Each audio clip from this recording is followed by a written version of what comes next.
नाभेति किं निजशिशो परिपालनार्थम्।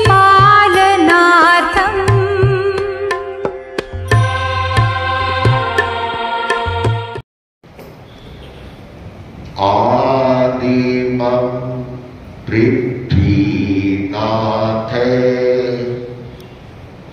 मादिमं निष्परिग्रहम् आदिमं तीर्थनाथश्च ऋषभस्वामिने नमः। ऋषभस्वामिने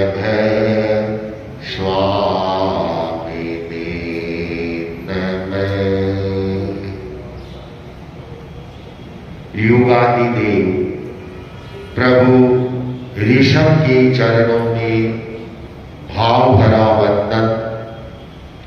लोक महर्षि महातपस्वी आचार्य श्री महाश्रवण जी के श्री चरणों में भाव भरा वंदन। समुपस्थित भक्तावर प्रवचन माला में सहभागी श्रावक श्राविकाएं, जैन शासन का प्रभावशाली स्तोत्र भक्तामर स्तोत्र भक्ति रस से पूरित आचार्य मानतुम के द्वारा विरचित एक ऐसा संस्कृत का काव्य, ऐसा स्तोत्र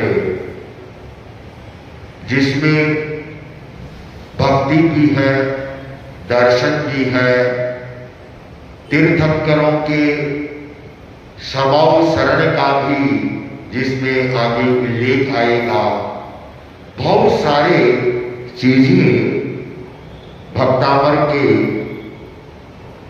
रसपान करने से, भक्तामर के भावार्थ का चिंतन अनुचिंतन करने से, एक एक चीज को गहराई से समझने से हम बहुत सारी चीजों को जानकारी ले सकते हैं। आचार्य मानतु अपने इष्ट देव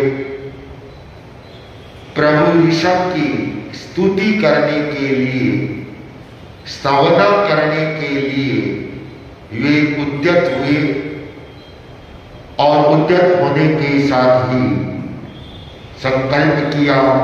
संकल्प करने पर उन्हें लगा कि मुझे तीर्थंकर की आदिनाथ भगवान की स्तुति करनी है, मेरे में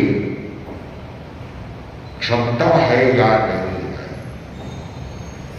आचार्य मानतुक ने अपने आप को बुद्धि की कसौटी के ऊपर कसा, और जब व्यक्ति अपने आप को बुद्धि की कसौटी पर कसता है तो जीत और हार, सामर्थ्य असामर्थ्य यह उसके सामने आता है कि मेरे में इतनी बुद्धि है या नहीं है, मेरे में समर्थता है या नहीं है। और जब व्यक्ति अपने आप को कमजोर मानता है तो हार मान लेता है। लेकिन आचार्य मानतुम तो ऐसे हार मानने वाले नहीं थे, पराजित होने वाले व्यक्तित्व नहीं था। और हम देखें जीवन में बुद्धि ही सब कुछ नहीं होती है। हमारे जीवन में दोनों चीजें चलती है, या ऐसे कहा जा सकता है हमारा जीवन दो तत्वों से प्रभावित रहता है। एक है बुद्धि और दूसरा है संवेग। संवेग तो बुद्धि और संवेग, इन दोनों को समझना चाहिए। इन दोनों से हमारा जीवन है वह प्रभावित रहता है। बहुत बार ऐसी घटनाएं होती है कि इतना समझदार बुद्धिमान आदमी ऐसा गलत काम क्यों किया, उसे अनुचित कार्य ये नहीं करना चाहिए था, क्यों किया, इतना बुद्धिमान समझदार था। तो वहां बुद्धि है वह मंद हो जाती है, संवेग है वह प्रबल हो जाता है। संवेग, और जहां संवेग प्रबल होता है तो बुद्धि वहां एक कोने में दुबक करके बैठ जाती है, फिर बुद्धि का कुछ भी नहीं चलता है। संवेग यह शब्द सब जगह काम आता है। सीधी भाषा में कहीं आज के तरह में फीलिंग, जब व्यक्ति को एक फीलिंग होती है और वह गहरी हो जाती है तो वह संवेग का रूप ले लेती है। संवेग अति निकट होने के कारण, मतलब संवेग भाव जब वो इतना बढ़ जाता है तब शरीर में एक उद्दीपन होता है, शरीर उद्दीप्त होता है, उसको संवेग कहते हैं, बढ़ता है।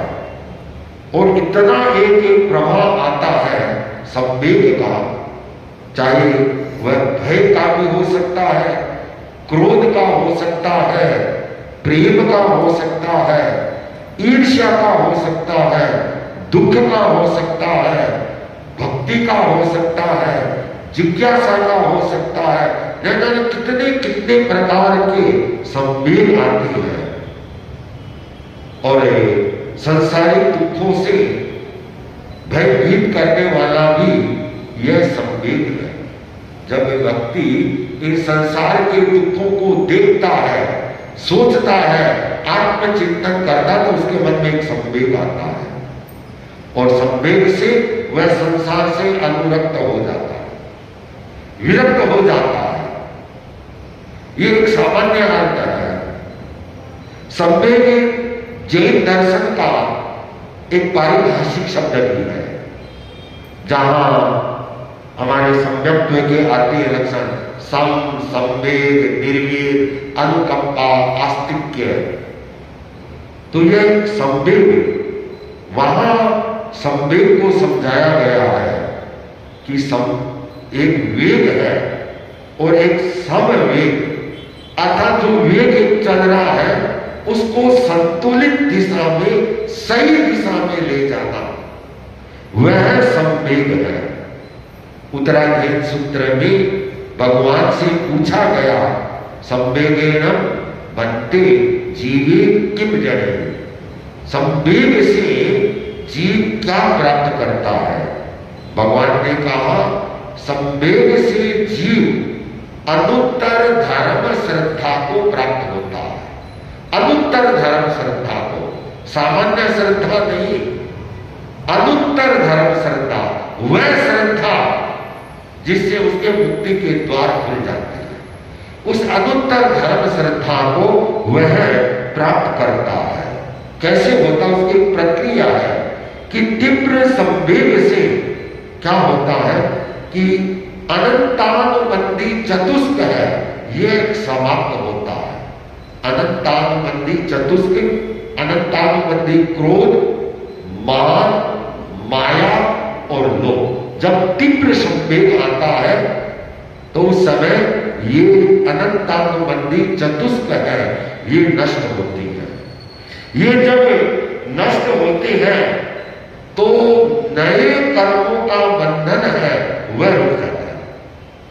उस आत्मा के, उस जीव के नए कर्म नहीं बनते हैं और जो पुराने कर्म हैं उनको वह क्षय कर देता है और कसाय के वो बाधा या मिथ्यात्व आदि है, इनको भी वह समाप्त करके और विशुद्ध दर्शन को प्राप्त होता है। तब वह जीव उसी जन्म में या तीसरे तीसरे जन्म में वह मोक्ष को प्राप्त करता है। तो संवेग का यह लाभ है। भगवान ने संवेग को पहला स्थान दिया है और धर्म श्रद्धा को, निर्वेद को है उसको दूसरा स्थान दिया है। आचार्य मानतु के मन में भी ये विचार आ गया क्षण, अरे तू प्रभु की स्तुति कर रहा है, तुम्हारी कैपेसिटी क्षमता है या नहीं है?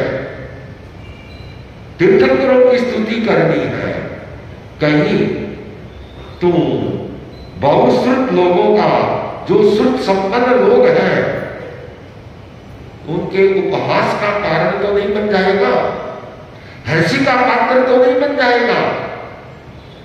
फिर मन में संवेग आया कि नहीं, मैं प्रभु की भक्ति करूंगा, उसमें क्या है?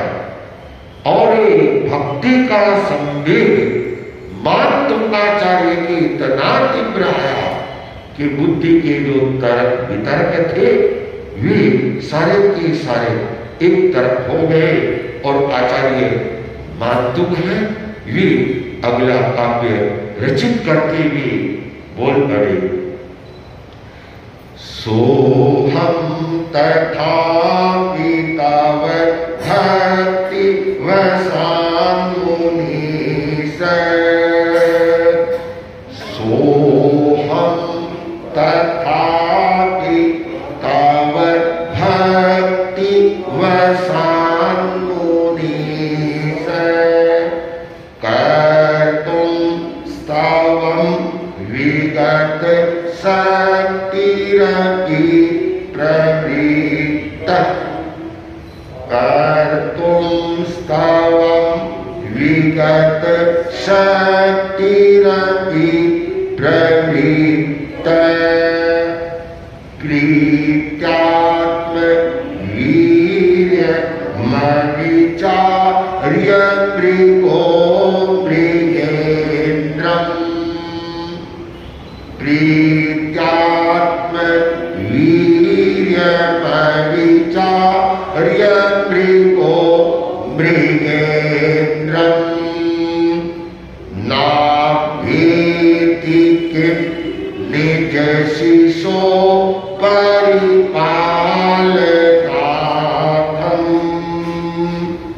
नाभेति किं निज शिशो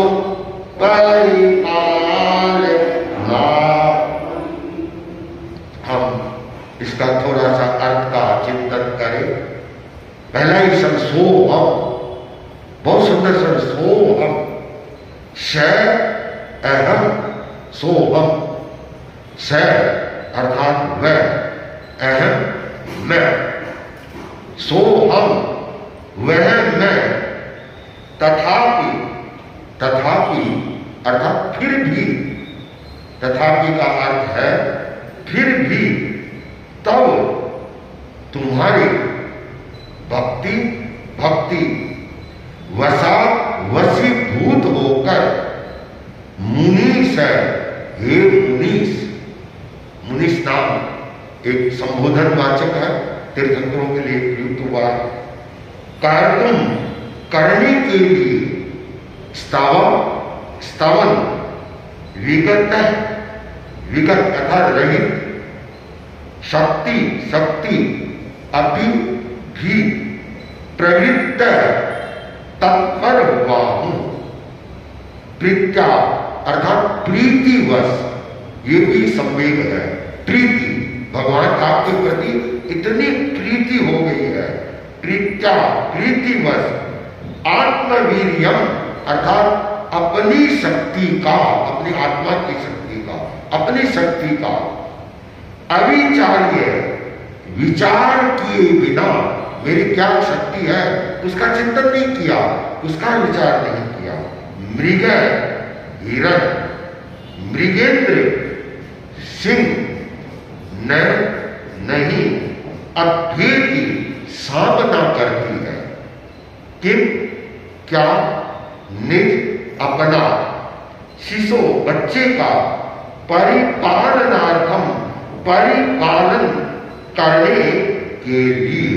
इस पूरे श्लोक का एक तरह से भावार्थ होगा, हे आराध्य देव ऋषभ प्रभु, आपकी अनंत गुणों का वर्णन करने की शक्ति मुझ में नहीं है। अनंत गुण है, एक गुण नहीं है। भगवान के अनंत अनंत गुण है। मैं कैसे व्याख्यायित कर सकता हूं? मैं नहीं बता सकता, मेरी क्षमता नहीं है। फिर भी अपनी भक्ति के वश होकर के मैं स्तुति करता हूं। इसलिए कहा है कि भक्ति में शक्ति होती है, बहुत बड़ा पावर होता है भक्ति में, कि मैं आपकी भक्ति के वशीभूत होकर के मैं स्तुति करने के लिए तत्पर हो रहा हूं। सब जानती है, जंगल में हिरणी है, मृगी है हिरणी, और उसका बच्चा, और अचानक से हिरणी के बच्चों के ऊपर मृगेंद्र सिंह हमला कर देता है। तो हिरणी जानती है इस सिंह के मुकाबले मेरी कितनी ताकत है। फिर भी क्या करेगी वह? सिंह का मुकाबला करेगी। एक हिरणी भी अपने बच्चों की सुरक्षा के लिए हिरण से भी डट जाए, भिड़ जाएगी, उसे भी मुकाबला कर लेगी। उसे अपनी शक्ति का मालूम है, लेकिन उस शक्ति से भी ज्यादा उसे अपने बच्चे हैं वो प्रिय है। हर एक माता पिता होती है, वे अपने बच्चों की है, वे सुरक्षा करते हैं, अपनी शक्ति को नहीं तोलते उस समय कि मेरा बच्चा है, इसको तकलीफ नहीं। तब कहां हिरणी और कहां मृगेंद्र, उन बच्चों की रक्षा के लिए हिरणी है, वह सिंह से भी है, वह भिड़ जाती है, वह अपनी ताकत को भूल जाती है। क्यों? शिशु का वात्सल्य है। वैसे ही मैं अपनी शक्ति को भूल चुका हूं। मैं तो भक्ति के वश होकर के आपकी अर्चना कर, स्तुति कर रहा हूं। मेरे में भक्ति का संवेग इतना प्रबल है कि उसमें कहीं कमी नहीं है।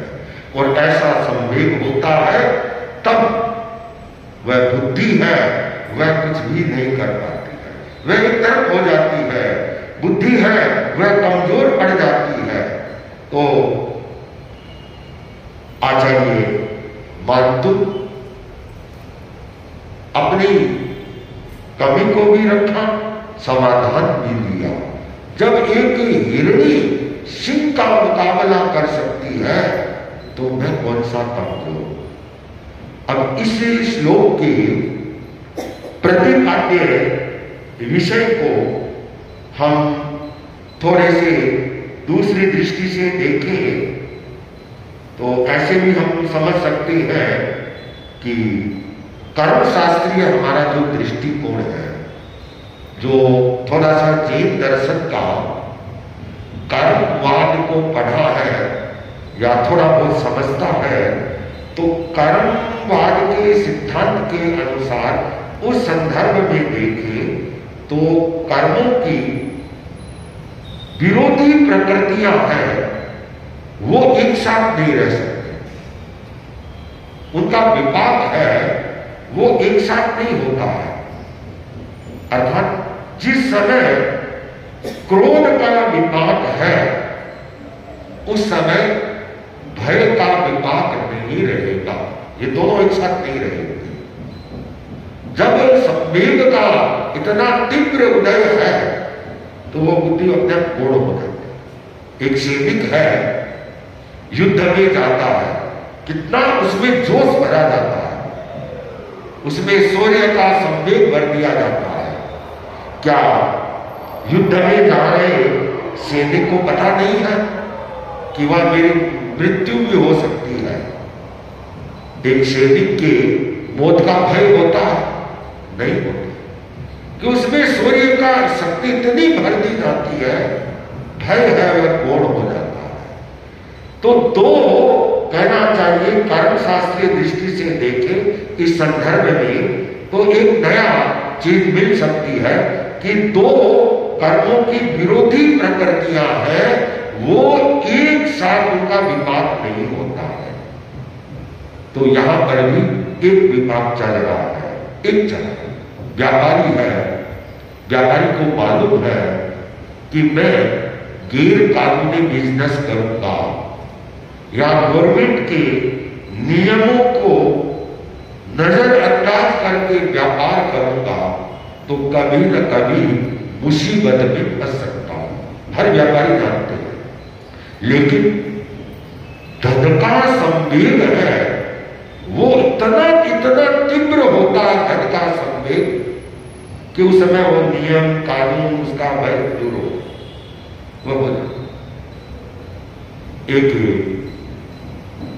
युवक को उसके साथी ने कोई मस्करा कर दिया, मजाक की उसके साथ में कि अरे तेरे को पता है नहीं है कि क्या कि तेरी घरवाली को रात को मैंने दूसरे आदमी के साथ जाते हुए देखा। और वह युवक एकदम से गुस्से में आ गया कि घर आने दो आज उसको। और वो घर का गेट था, गेट के पीछे लाठी लेकर के खड़ा हो गया कि आने तो उसका माथा होगा। इतना गुस्से। थोड़ी देर में वह क्रोध का प्रबल संवेग है वह धीरे धीरे शांत हुआ और वह सोचा है तेरी तो अभी शादी नहीं हुई है, शादी नहीं हुई है तो तेरी कौन सी घरवाली है। अब देखिए क्रोध का संवेग था तो मारने के लिए तैयार हो गया, और जब शांत हुआ तो खुद को बोध हुआ कि अरे मेरे साथी ने तो मेरे साथ में मजाक करके और चला गया। तो जब एक तीव्रता आती है, सारा का सारा ये संवेगों का खेल होता है।